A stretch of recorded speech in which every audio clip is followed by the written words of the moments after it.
मेरा नाम डॉक्टर कुसुमलता भंडारी है। मैं जोधपुर राजस्थान से आई हूँ।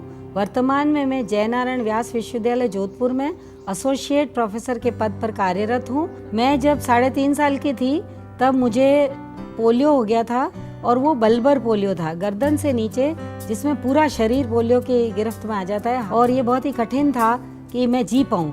लेकिन मेरे माता पिता ने कभी हार नहीं मानी और 11 साल की उम्र में मेरी पढ़ाई शुरू हुई और 1981 में मेरा परमानेंट लेक्चरर के तौर पे सिलेक्शन हुआ। मैंने देखा कि मेरे चारों ओर जो अन्य विकलांग हैं और जो आगे बढ़ना चाहते हैं वो आगे नहीं बढ़ पा रहे हैं। शुरू में मैं कई एनजीओज़ की मेंबर बनी नौकरी में आने के बाद में, और उसके साथ ही जो विकलांग विश्वविद्यालय में पढ़ने आते थे और उनको कई तरह की दिक्कतें होती थी, उनके पास ऑडियो कैसेट्स नहीं होती थी, तो ऑडियो कैसेट्स उपलब्ध कराना, उनकी फ़ीस भरना, उनके लिए किताबें और जो साधन है वो उपलब्ध कराना, उनके लिए टेप रिकॉर्डर उपलब्ध कराना, उपकरण उपलब्ध कराना, ये सब काम करती थी। मैं जब संस्थाओं की मेंबर बनी तो उसमें देखा कि हर संस्था पूर्ण पुनर्वास नहीं करती है। चाहे हम 5 लोगों का करें लेकिन हम उनका पूरा साथ दें, उनकी पढ़ाई, उनका सामाजिक पुनर्वास, उनकी नौकरी, सब होना चाहिए।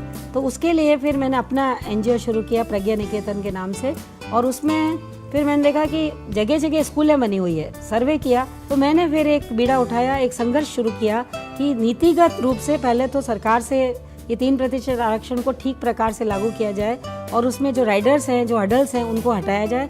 और साथ ही मैंने ये संकल्प लिया कि उच्च शिक्षा इनको दिलवाकर इनकी योग्यता को पूरा करना है ताकि वे जो आरक्षित पद हैं उनका दावा कर सकें, और उसमें मुझे बहुत भारी सफलता मिली। मैंने सरकार से ये मांग की कि जितने भी निःशक्त पढ़ाई करते हैं उनकी फीस का पुनर्भरण किया जाए। मैं दो स्तर पे काम करती हूँ। जहाँ व्यक्तिगत रूप से हमारे पास विकलांग आता है, हम उनकी मदद करते हैं, उनको पुनर्वास के लिए प्रेरित करते हैं, और उसके अलावा जो अन्य विकलांग हैं उनके लिए नीतिगत रूप से मैं चिट्ठियाँ लिखती रहती हूँ, व्यक्तिगत रूप से जाके मिलती हूँ और कन्विंस करती हूँ अधिकारियों को और मंत्रियों को, इवन मुख्यमंत्री को, मतलब कि आप निःशक्त जन के लिए क्या क्या काम होने चाहिए।